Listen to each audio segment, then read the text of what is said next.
Hi అండి, అందరికీ నమస్కారం. జగన్ సిద్ధం సభ తుస్సు, 200 కోట్ల రూపాయలు బొక్క అంటూ టీడీపీ ఘాటు విమర్శలు.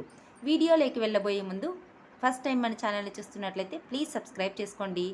ఏపీలోనే కనీ విని ఎరుగని రీతిలో ఇవాళ రాప్తాడు సిద్ధం సభ జరిగిందని, సభకు లక్షలాదిగా తరలివచ్చారని వైసీపీ పార్టీ శ్రేణులు చెబుతున్నాయి. అయితే ఈ రాప్తాడు సిద్ధం సభపై తెలుగుదేశం పార్టీ ట్విట్టర్ వేదికగా ఇవాళ తీవ్ర విమర్శలు చేస్తూ ఓ వీడియో పోస్ట్ చేసింది. సాక్షిలో గ్రాఫిక్స్, గ్రౌండ్లో తుస్సు, 10 లక్షలు అన్నాడు, 10,000 మంది కూడా లేరు కదా, పెద్దిరెడ్డికి 200 కోట్ల రూపాయలు బొక్క అంటూ టీడీపీ విమర్శించింది. ఈ నేపథ్యంలోనే వీడియో పోస్ట్ చేసింది. ఈ వీడియోలో ఖాళీ కుర్చీలు ఎక్కువగా కనబడుతున్నాయి. దీనిపై సోషల్ మీడియాలో వైసీపీ శ్రేణులు స్పందించాయి. మీటింగుకు 4 నుంచి 5 గంటల ముందు నుంచి వీడియోలు తీసి జనాలు రాలేదని చూపిస్తే నమ్మేస్తారనుకున్నారా అని టీడీపీకి శ్రేణులు కౌంటర్ ఇస్తున్నాయి.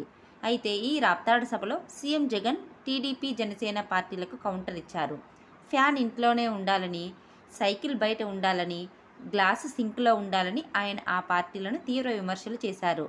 చంద్రబాబు కుర్చీలు మడిచి 23 సీట్లకు తగ్గించారని, మరోసారి చొక్కా మడత పెట్టడానికి సిద్ధంగా ఉన్నారా అని ప్రశ్నించారు. ఇలాంటి మరిన్ని లేటెస్ట్ న్యూస్ అప్డేట్స్ కోసం వీడియోని లైక్ చేసి షేర్ చేయండి. అలాగే ఛానల్ని సబ్స్క్రైబ్ చేయండి. Thanks for watching friends.